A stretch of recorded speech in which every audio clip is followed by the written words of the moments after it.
Hola, bienvenidos a nuestro canal y quiero invitarte también a que te suscribas a mi canal personal David Escarpeta Oficial. Ahí vas a encontrar más contenidos. Muchas personas preguntan, ¿dónde puedo encontrar más contenidos? Vas a ir a David Escarpeta Oficial, te vas a suscribir y vamos a tener un contacto también más personal y va a ser un tiempo chévere el que vas a tener unido conmigo en este canal de David Escarpeta Oficial. Pero al mismo tiempo hay personas que no solamente ven predicaciones, mensajes, sino que también les encanta escuchar. Y hay una herramienta que se llama Spotify y nuestras predicaciones y pensamientos estaremos subiéndolos ahora en Spotify. Así es, están disponibles. Así que ahora mismo baja mis predicaciones o puedes bajar también mis pensamientos. Estoy mandando también pensamientos cortos que los puedes reenviar a tus amistades y a mucha gente para que puedan seguir escuchando y que la palabra de Dios siga corriendo. Gracias por hacer parte de nosotros y de esta visión tan hermosa. Te bendigo. Muchas pruebas, muchas aflicciones, sin un porqué. Pero hay algo que está siendo probado dentro de nosotros, y esto es nuestra fe. Grace Español presenta su nueva serie, Indestructible, basado en las cartas del apóstol Pedro. Domingo 11 de abril al domingo 9 de mayo a las 2 de la tarde. Indestructible, porque eres escogido, estás siendo preparado. Y vamos a iniciar con la carta del apóstol Pedro. Yo no sé si alguno de ustedes ha leído alguna vez la carta del apóstol Pedro. Son dos cartas que el apóstol Pedro escribió. El apóstol Juan es más rápido porque tiene 3. No me entendieron. Pero el apóstol Pedro tiene 2. Pero el apóstol Pedro es el mismo que era Simón Pedro, ese pescador, ese hombre iletrado, ese hombre que Jesús lo encontró en una barca y le dijo, préstame tu barca. Ahí empezó toda la aventura para Pedro. Petros, piedra. Un hombre que al escribir esta carta es una epístola universal, es para todo el mundo. No necesariamente específicamente era para los judíos o para los no judíos, es una epístola universal. Y el apóstol Pedro es increíble cuando empiezas a leer, tú dices, este es el mismo pescador iletrado que andaba con Jesús por 3 años. Well, no es el mismo, es el mismo hombre, pero ahora está lleno del Espíritu Santo. Ahora es un hombre con el conocimiento y la revelación de Cristo. Y entonces el apóstol Pedro es el que escribe esta carta. Y antes de empezar a leerte el capítulo 1, quiero ponerte en el contexto de cómo lo escribió, a quién lo escribió. Como sabemos, Pedro fue el discípulo más destacado de los 12. Es más, muchos de nosotros hablamos siempre de Pedro. Y yo no sé si a usted le pasa lo que a muchos nos pasa a veces, que como que tachamos a Pedro de la oveja, aparte de Judas, ¿no? El más difícil, el más mal geniado, y nos quedamos con esa imagen de ese Pedro que negó a Jesucristo. Pero ahora cuando vemos la carta del apóstol Pedro, nos damos cuenta que lo que hace el Espíritu Santo en la vida de un hombre, nadie lo puede hacer, solo Él. Y el apóstol Pedro aquí ya no es inmaduro, ya no es arrebatado, ya no es airado, ya no está enojado, sigue siendo imperfecto, pero ha pasado un proceso. El apóstol Pedro se encuentra en Babilonia. Algunos dicen que cuando él dice que está en Babilonia es una similitud, es una paráfrasis queriendo decir que el estado en el cual está, que es Roma, algunos dicen, era como decir, encuentro en Babilonia, porque la palabra Babilonia se usa para usar las ciudades que están bajo el sistema diabólico. Y Roma era una ciudad perdida, pero no hay muestras físicas que el apóstol Pablo estaba literalmente en Roma. Algunos dicen que estaba en Roma, pero otros dicen que estaba literalmente en Babilonia. Ahora, cuando tú lees las ciudades hacia donde él se dirige, estaban cerca de Babilonia. Es decir, que tiene sentido decir que Pedro estaba físicamente en Babilonia. Además que Pablo estaba en Roma simultáneamente desarrollando su ministerio. Pero eso es lo de menos. Lo que queremos ir es al contexto de la historia. Esta historia o estas cartas se escribieron en el 360 y 70 después de Cristo. Ahora, ¿a quién Pedro le escribe esta carta? ¿A quién Pedro le escribe esta carta? Le escribe esta carta a la iglesia dispersa en Asia Menor, lo que hoy es Turquía. Ahí estaban localizadas. Es más, cuando tú lees Apocalipsis te darás cuenta que el mensaje a las 7 iglesias están en esa área, lo que es Turquía. Y esos creyentes estaban pasando una crisis, pero iban a pasar una crisis peor.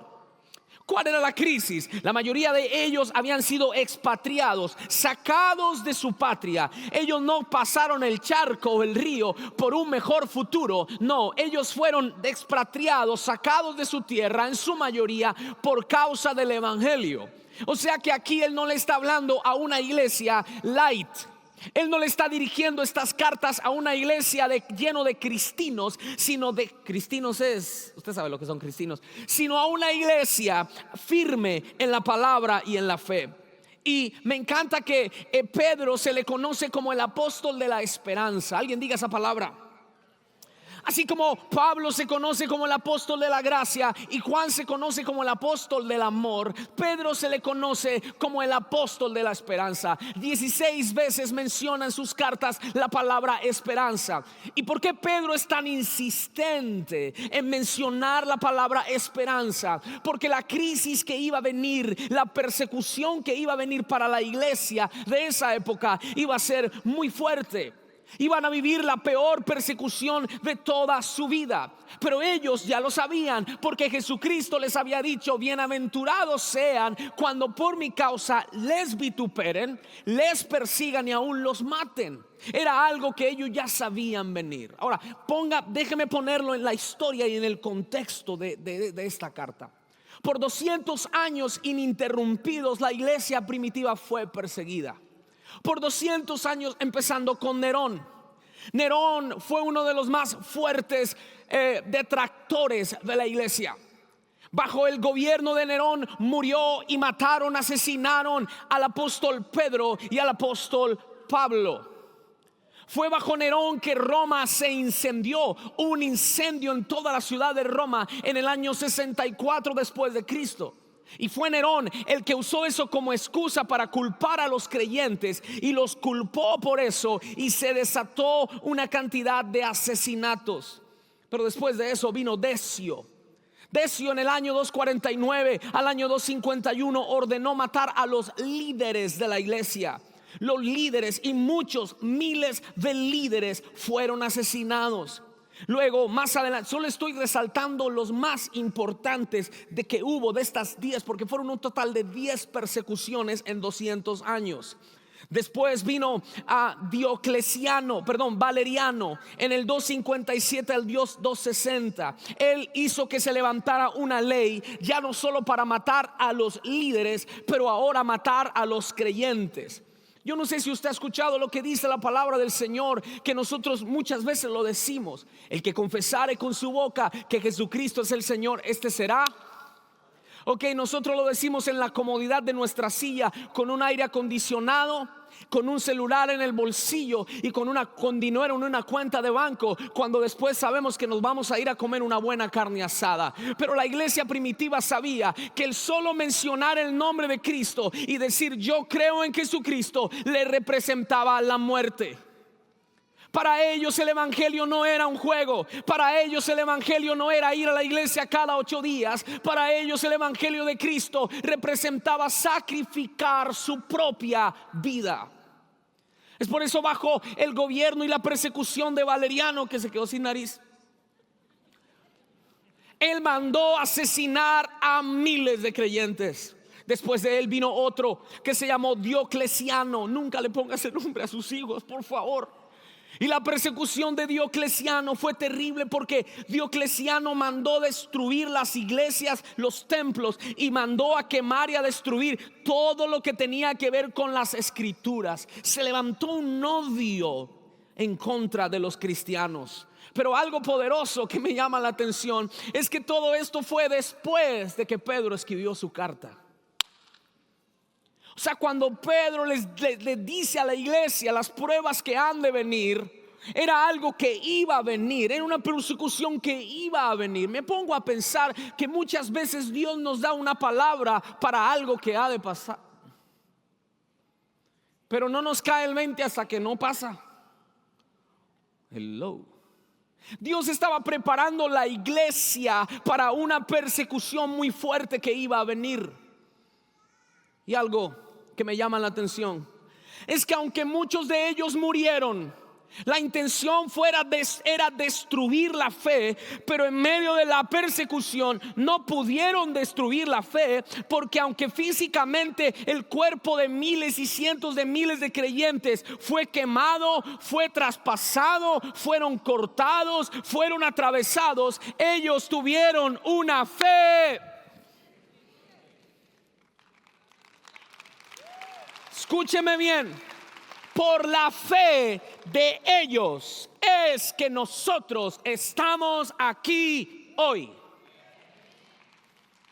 Quiero decirte que tus padres espirituales no fueron de plastilina, no fueron creyentes acomodados, no fueron creyentes que solo querían a Dios para un favor. Fueron gente que dio su sangre también por el evangelio de Cristo. Por eso nos pone a pensar las generaciones que vendrán detrás de nosotros.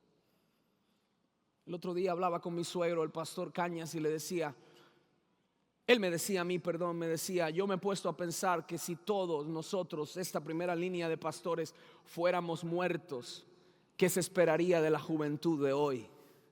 Muchos de ellos fueran comidos literalmente por la sociedad y por el espíritu que se mueve en este mundo. Muchos de ellos vendieran su fe simplemente por una posición o por obtener riquezas o dinero. Hoy en día la gente no quiere ser destruida. ¿Me entienden lo que le quiero decir? Hoy en día las personas prefieren que su fe sea destruida con tal de que a ellos no les vaya mal. Pero estos creyentes, estos cristianos tenían otro código. Ellos decían: no importa si yo perezco, como dijo Esther, si perezco, que perezca. Pero esta gente tenía un código muy diferente a nosotros. Ellos decían: no importa si mi vida es entregada en sacrificio a Dios, lo que importa es que mi fe sea indestructible. Ahora entendemos por qué el Espíritu Santo puso en mi corazón esa palabra indestructible, porque no estoy hablando de que a ti nadie te toca. Tú eres y yo soy, somos un vaso fragilito donde nadie nos va a tocar, porque el Señor nos va a guardar. ¿Y qué malinterpretación tenemos de que Dios guarda a su pueblo? Ahorita lo vamos a ver. Cuando decimos indestructible, no quiero decir de que tú seas indestructible. Estoy hablando de que la fe que habita dentro de ti tiene que ser indestructible. Que en medio de las pruebas, la fe que está en ti, que es en Cristo Jesús, se tiene que hacer más fuerte. Y ese es el mensaje que Pedro le da a las iglesias. Ahora entonces ya te hablé dónde estaba, cómo estaba, por qué lo hizo. Ahora miremos cuál es el mensaje. Mira, te quiero enseñar algo y animarte a algo. Cuando leas un texto de la palabra, no empieces de una, sino mira bien el contexto, porque si no hubiera sido por el contexto que les di, yo les leo los versículos y ustedes, pero ahora, como te expliqué el contexto, ya tienes otro lente. Hello. Y ahora la palabra que vas a escuchar te va a ubicar y te va a bendecir. ¿Cuántos están listos? Díganme amén a eso. Y quiero leerles desde el versículo 1 al versículo 9. Los que tienen sueño digan amén. Bien, los que están despiertos, con ánimo, con expectativa, den un grito de júbilo en esta tarde. Bien. Pedro 1, del 1 al 9. Vamos. Voy a leerlo en la Reina Valera 2015. Pedro, apóstol de Jesucristo, a los expatriados de la dispersión de Ponto en Galacia y Capadocia, Asia y Bitinia, las ciudades de Asia Menor. Elegidos, diga esa palabra, elegidos. Elegidos, dígalo otra vez, elegidos. Se refiere que ellos no fueron ellos no son creyentes porque son buena gente y un día llegaron a la iglesia y dijeron: sí, yo acepto a Jesucristo. No, ellos fueron elegidos. Y me llama la atención que dice elegidos conforme al previo conocimiento. Me encanta esto, lo cual quiere decir que antes que yo sepa, Él ya supo. No, ¿me escuchó aquí? Yo recuerdo que yo conocí a mi esposa a los 13 años. Yo tenía 13 y ella era un poquito mayor que yo. Ella tenía 15. Pero yo me enamoré. Fue amor a primera vista. Y yo la vi. Y mire, no le miento, le digo delante del Señor, Dios me habló a los 13 años y me dijo, esa es tu esposa. Wow, a los 13. Y yo empezaba a mirarla en los campamentos de hijos de pastores y yo veía como un chico se le acercaba y yo me ponía celoso de ella. Pero yo no le había hablado a ella todavía, ¿sí me entiende? Yo sabía que era ya mi esposa, pero ella no sabía que yo era su esposo. Fue nada más como a los 2 años y medio que fue que yo me atreví a dar el paso y le dije hola, pero por dentro decía, ya te conocía, baby. ¿Sabe qué? La presencia de Dios me dice, según las escrituras, que Él me conoció antes. Como le dijo al profeta Jeremías en el capítulo 1, antes que nacieres yo te conocí. Tú estás sentado aquí no porque a mí me trajo mi suegra, no. Tú estás aquí escuchando la palabra de Dios porque a Dios le plació en su presencia. Y aquellos que nacemos de nuevo fue porque Él nos conoció antes y puso en nosotros esa acción de arrepentirnos. Vamos, dale un aplauso al Espíritu Santo por eso. Vamos, da un grito de júbilo al Señor porque es increíble eso. Ahora mira. ¿Para qué? Alguien me diga, ¿para qué? ¿Para qué somos escogidos? Y Pedro le dice a la iglesia, para la santificación del Espíritu, para obedecer a Cristo, para ser rociados. Esa palabra rociado significa limpieza. En Números capítulo 9, versículo 9 se hablaba que cuando había alguien inmundo, se venía y se tomaba un poco de agua de hisopo y se le rociaba, aspersión, se le aspersaba para quitar su inmundicia. Nosotros no hemos sido limpios por una agua. Hemos sido escogidos para ser rociados, ser limpios con la sangre preciosa de Jesucristo. Yo no soy limpio por buena gente. Yo soy limpio porque la sangre de Cristo limpió a este hombre impuro y lleno de pecado. Eso es lo que dice Pedro. Con su sangre, y luego le dice gracia y paz sean multiplicadas. Bendito sea el Dios y Padre de nuestro Señor Jesucristo, quien según su grande misericordia nos ha hecho nacer de nuevo. ¿Por qué eres creyente? Oh, yo soy creyente porque yo acepté a Jesús. No, por su gran misericordia. Por su gran, no dice por su, es que Dios tuvo que tener muchísima, como dijo el Chavo del 8, muchísima misericordia con nosotros para hacernos nacer de nuevo. Wow. Yo no lo hice por mí mismo. Alguien que me diga aquí si nació de nuevo o los que hemos nacido de nuevo, ha sido por nuestra habilidad. Ninguno de nosotros. Para una esperanza viva por medio de la resurrección de Jesucristo de entre los muertos. Para una herencia. Alguien diga, tengo herencia. He venido a darte esa buena noticia. Tienes herencia. Pero mi papá no me dejó nada, pastor. Lo único que me dejó fue deudas. Pedro nos dice, tenemos una herencia que no se corrompe, que no se contamina, que no pierde su brillo. La palabra inmarchitable quiere decir no pierde su brillo. Es una herencia reservada. Esa palabra reservada quiere decir vigilada, guardada, protegida. Alguien diga, yo tengo una herencia. Ay, qué bonito.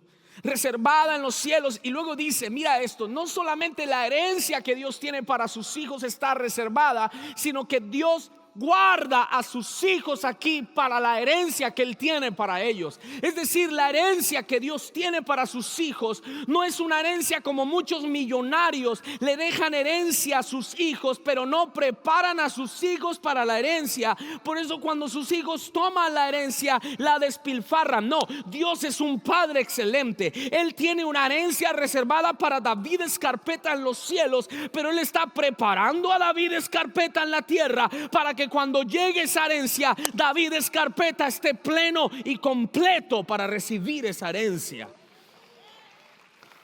Los que tienen herencia, griten amén. Ahora, luego dice, para la salvación preparada para ser revelada. Es decir, una salvación cuando se quite el velo. Porque ahora, como dice Pablo, estamos viendo así, pero cuando lo veamos a Él cara a cara, esa salvación se completa, porque el velo será quitado y lo podremos ver tal como Él es. Por eso, punto seguido. Y luego dice, por eso ustedes se alegran. Mire, en esto se alegran. ¿En qué?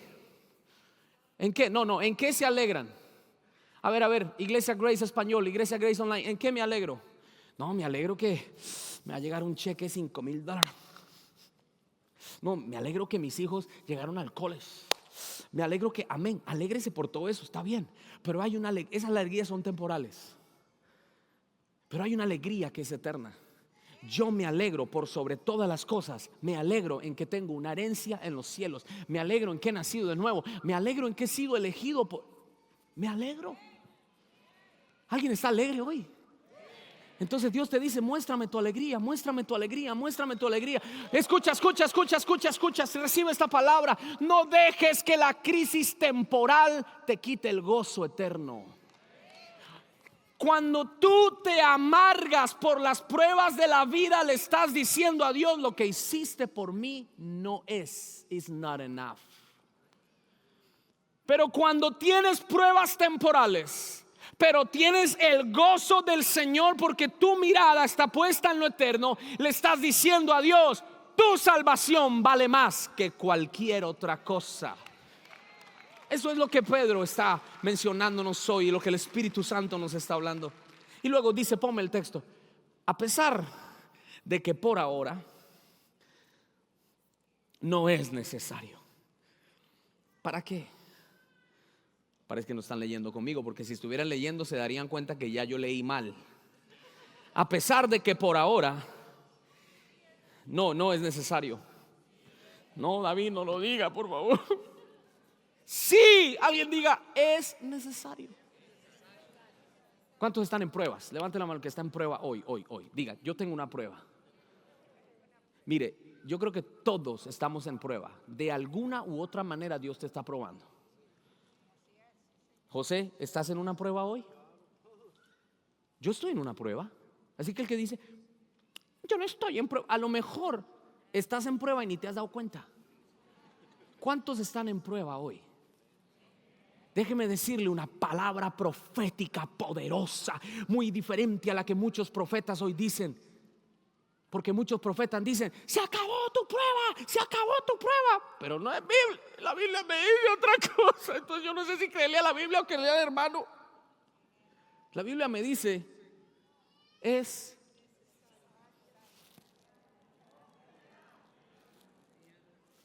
no, es que no lo escuché.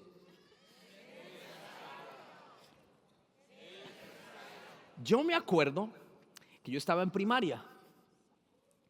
Y cuando estaba en primaria, yo estudiaba en una escuela muy sencilla. Y nos llevaban una comida cada viernes que se llamaba bienestarina. Bienestarina era una vaina pero fea. ¿Usted se acuerda, Julio, la bienestarina? Era como una avena que llevaba el gobierno para los niños desnutridos. Y llegaba la maestra con la bienestarina y con la olla así. Bueno, llegó la bienestarina. Para mí la bienestarina, hermano, era del diablo esa vaina. Eso no me lo como por nada. Pero me acuerdo las palabras de la maestra que me decía, yo sé que a usted no le gusta, pero es...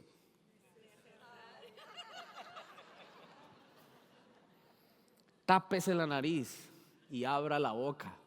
Y a comer bienestarina se dijo. Déjeme decirle, algunos de ustedes están comiendo bienestarina, pero el Señor les dice hoy, tranquilo, para que suene más sofisticado, es necesario.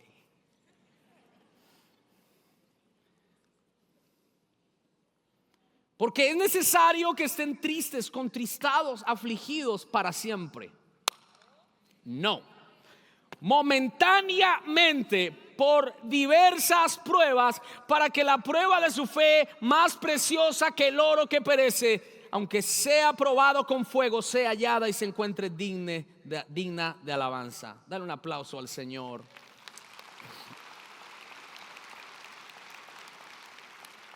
Mira que hice algo importante hoy.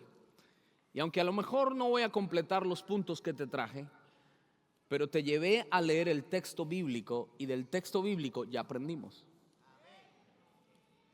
¿Tiene sentido? Pero solo dame 5 minutos y te voy a dar, no, 5 no, un poquito más.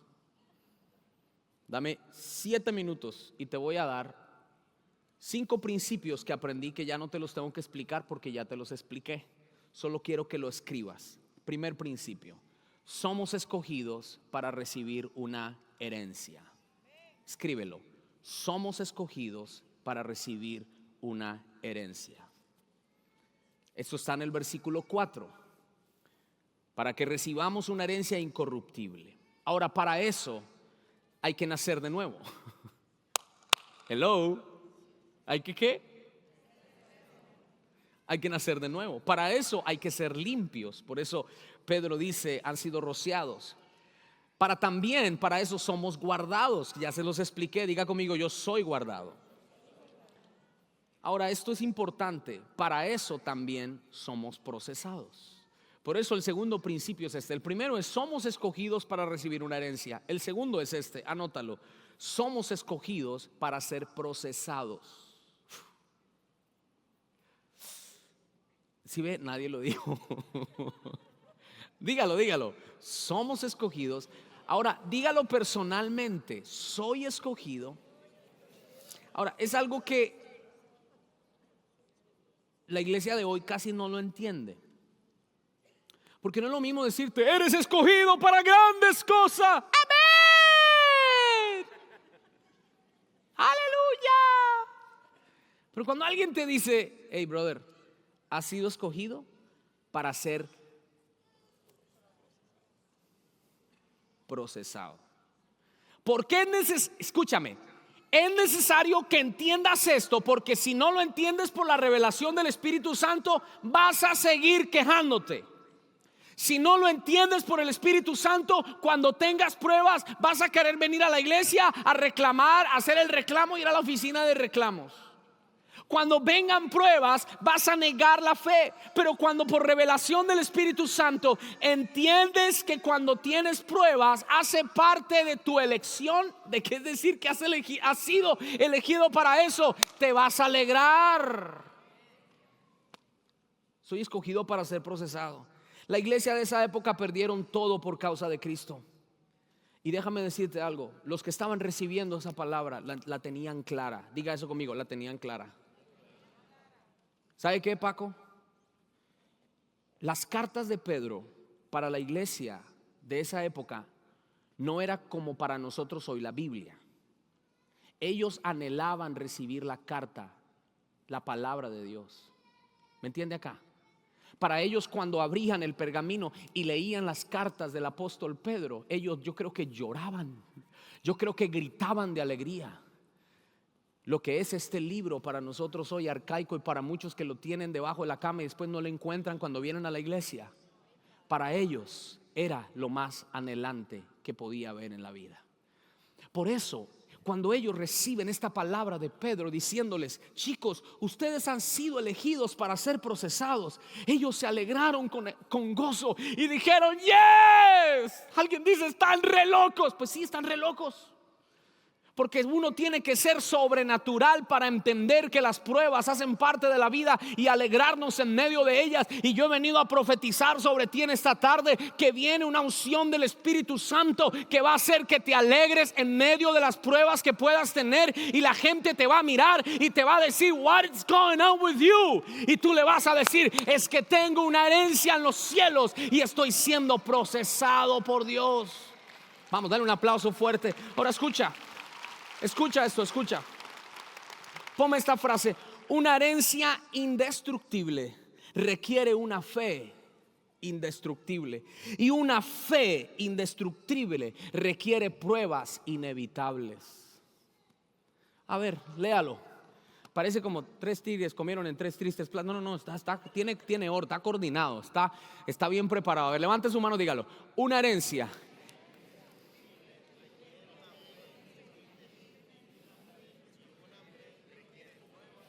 Escucha, no seremos guardados de las pruebas, pero seremos guardados en las pruebas. Dígalo conmigo, no seremos guardados de las pruebas. Mira, yo no sé cuántos han orado así: Padre, por favor, quítame ese problema, Señor, quítame esa montaña, Padre, porque tú dijiste, Señor, que tenga fe. Le dirás a esa montaña: fuera de aquí, problema, fuera. Y algunos oran así, tan fuera de contexto. No entendemos el texto bíblico cuando Jesucristo dijo eso. Pensamos que la montaña es ese problema que está. Dile a ese problema que está frente a ti: muévete, problema. Cuando Dios es el que está poniendo ese problema para probarte, para sacar de ti lo que no sabe, para hacer de ti alguien más grande, más fuerte, más poderoso. Yo vi una película que se llama Pursuing Happiness, en búsqueda de la felicidad. ¿Cuántos la vieron? Esa película me ministró, literalmente esa película me ministró. Algunas veces lo digo de broma, pero esta vez sí lo digo de verdad. El que no llora con esa película tienen que hacer un discipulado con Paquita, la del barrio. Yo me vi esa película y cuando está en lo último, ese hombre de la crisis, ya viviendo en la calle con su hijo sin nada, va a una iglesia y en la iglesia están cantando una canción que cuando yo la escuché, la vi en la película, yo dije: esta gente está loca. Estaban cantando esta canción que decía: no quites la montaña, no me quites la montaña, déjame subirla. Hoy en día se necesitan creyentes que en vez de estar abortando y escapando y haciéndole así a los problemas y a las pruebas, tiene que decirle: Señor, dame la fuerza, como le dijo Caleb a sus 80 a Josué: dame ese monte que yo lo voy a conquistar. Y he venido a desatar sobre ti fe, porque tu fe este año 2021 será indestructible, porque vas a coronar montañas que nunca has coronado, porque vas a crecer y a madurar a niveles como nunca te lo imaginaste. Oh, yo estoy predicando, pero ya estoy terminando. I'm sorry for you, pero lo bueno dura poco. Soy escogido para ser procesado. 3, las pruebas hacen que tu fe se perfeccione, es decir, que tu fe sea indestructible. Es la prueba. Dice Primera de Pedro 1:7: pero cuando la fe de ustedes es puesta a prueba como el oro. Oh, ¿alguien tiene oro hoy? ¿Alguien trajo oro hoy? ¿No? Puro Paris City. ¿Alguien tiene oro hoy en sus manos? Hermanas, no tienen oro. ¿Dónde está ese proposal ring que le puso su marido? Hermana, ¿dónde está esa cadena de oro que usted piensa que es de oro, pero la tumbaron? Pero no hay problema, es de oro, hermana. Digamos que es de oro. ¿Cuántos cargan oro? Padre, dale oro a tu pueblo, Señor. Andamos mal. Puro bronce, pastor, puro bronce. Ay, Señor, ¿cuántos se han puesto oro en las manos, en la nariz, aunque sea, Cristian? El oro es probado. Alguien diga eso conmigo: el oro es probado. El oro se pone a 1948. Ponme la foto. 1948 grados Fahrenheit. Ahí está el oro. Ese es líquido. Después se pone a 24 horas con ácido nítrico para sacar la impureza. Usted mete el dedo en ácido nítrico y queda mocho. El oro está siendo procesado con ácido. Luego, después de eso, vuelve otra vez al fuego por segunda vez y se vuelve a purificar. Es un proceso de purificación. Alguien diga eso: purificación. Bueno, Pedro nos dice: tu fe es más preciosa que el oro. Pero escucha esto: tu fe es preciosa porque es probada. Tu fe es preciosa porque es probada. Si no fuera probada, no es preciosa. Hoy las chicas que le ponen anillo en mira, me la puso, me voy a casar, I'm getting married. Y usted ahí está así. Pero si pudiera hablar el oro, estaría llorando y diría: usted llora, pero a mí me probaron.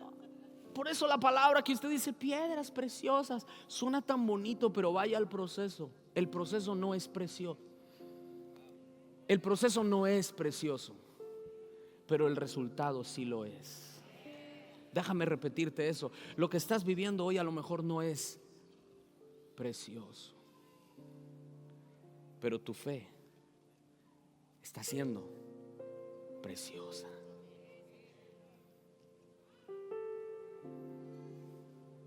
¿Es preciosa tu fe?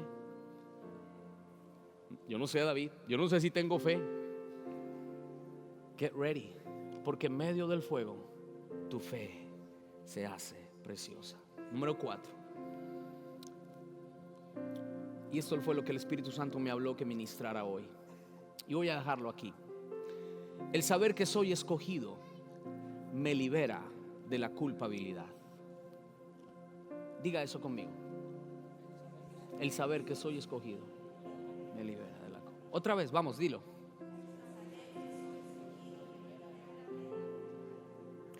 El apóstol Pedro se aseguró de decirle a las iglesias y decirle a nosotros: ustedes son escogidos. Esto es para los que hemos nacido de nuevo. Hasta que uno no nace de nuevo no se da cuenta que uno era escogido. Antes de nacer de nuevo uno andaba en la ignorancia. Mas cuando uno nace de nuevo, uno dice: ¡wow! Dios me amaba y yo no lo sabía. Él me escogió y yo no lo sabía. Entonces Pedro nos dice hoy: Iglesia Grace Español, ¿dónde está la Iglesia Grace Español? No todas, pero muchas pruebas de las que estás pasando. Y que esto, yo he orado toda esta semana, que esta palabra, esta frase que voy a desatar sobre tu vida traiga liberación. El Espíritu me dijo: dile a la iglesia que no todas las pruebas que estás pasando son tu culpa. Escuche, que muchas de las pruebas que estás pasando es porque has sido escogido.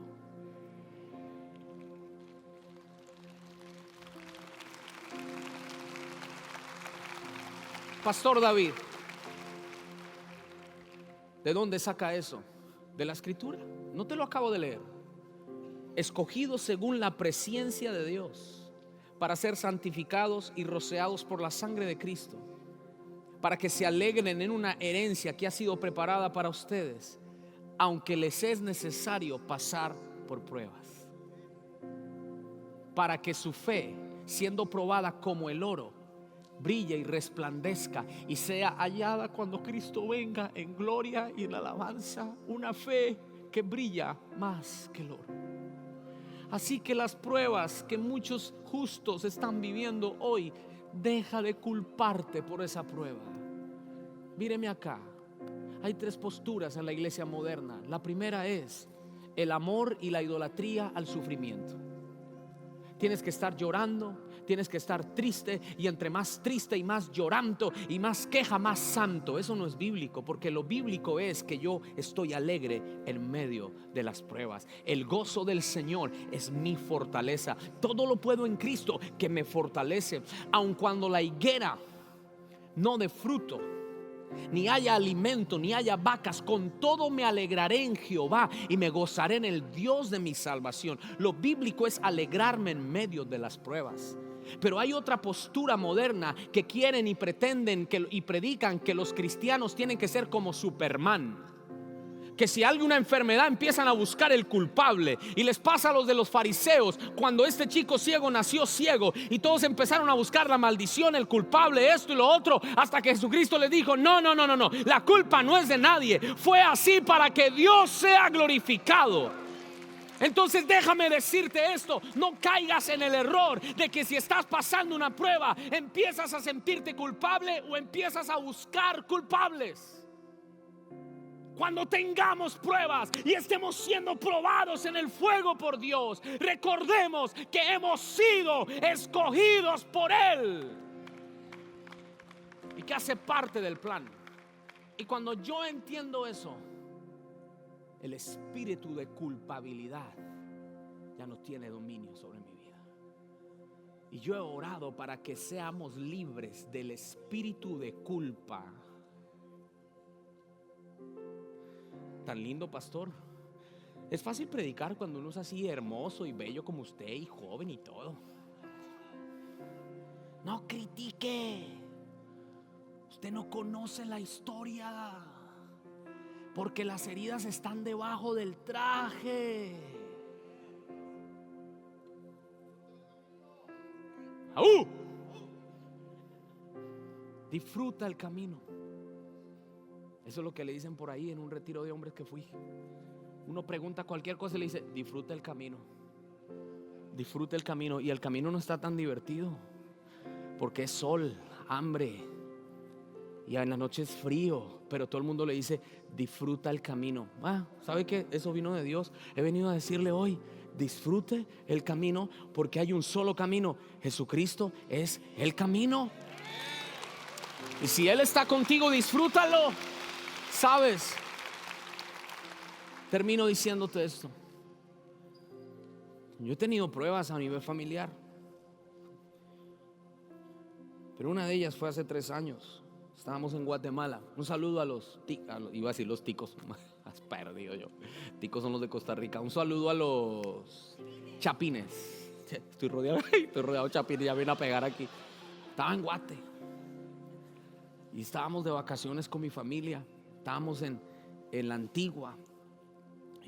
Y yo soy una persona bien así. Ustedes se dan cuenta, sí, vamos a hacer esto y vamos a hacer lo otro. Y estábamos en una finca tranquilos. Y mi esposa me dijo: ya, tranquilo, usted siempre ha sido alborotado, tranquilo, disfrutemos. No, pero estamos con los muchachos, vamos a hacer algo. Claro, vamos a rentar unos carros. Y rentamos un carro, unos carros de 4 llantas. Sí, boogie cars, que se le llaman, ¿no? ¿Cómo le llaman? Race 4-wheelers, pero no eran motos, eran carros con timón. ¿Cómo? Bueno, whatever. Eso. Nos metimos en un tour y nos fuimos por allá.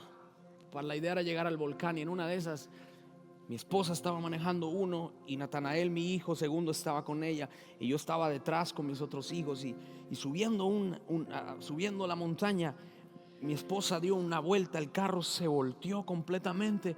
Y yo escuché que mi hijo Natanael le dijo a mi esposa: mami, ¿qué haces, mami? Pum, y el carro hizo así, se volteó. Pero como era un carro y no iban tan rápido, yo pensé y dije, bueno, se raspó alguna cosa. Volteamos el carro y no pasa nada. Cuando vamos a voltear el carro, su brazo estaba partido, porque la varilla le rompió el brazo, y su pierna estaba atravesada por varillas en 2 partes. Cuando vi ese cuadro, lo primero que vino a mi vida fue: tú eres el culpable.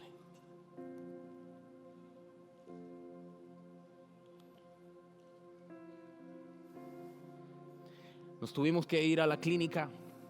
Estuvo hospitalizado 2 semanas, le hicieron 3 cirugías. Y eso desató varias cosas. Yo sé lo que algunos están pensando. Es que pastor, si ve, eso le pasa porque no aprende, porque es nuestra naturaleza. ¿Usted no cree que yo pensé lo mismo? Si el negocio es así, dígame entonces todas las cosas que le pasaron, y yo le puedo decir 50 razones por la cual le pasó lo que le pasó. 50 razones porque te divorciaste, te las digo ahorita. 100 razones por las cuales no estás, te las digo ahorita. 800,000 razones por las cuales estás endeudado, y te las digo ahorita. Pero llega un punto en nuestra vida en que el enemigo usa eso, y aún gente de la propia iglesia, para traer culpabilidad.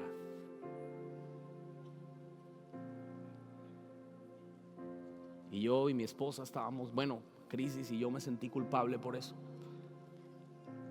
Hasta que vi que era un propósito que Dios tenía en el corazón de mi hijo, en nuestra vida como familia. Y hasta que entendí que Dios usa mis propios errores para cumplir su propósito. ¿Cómo dice eso? Hermano, usted no está en la eternidad.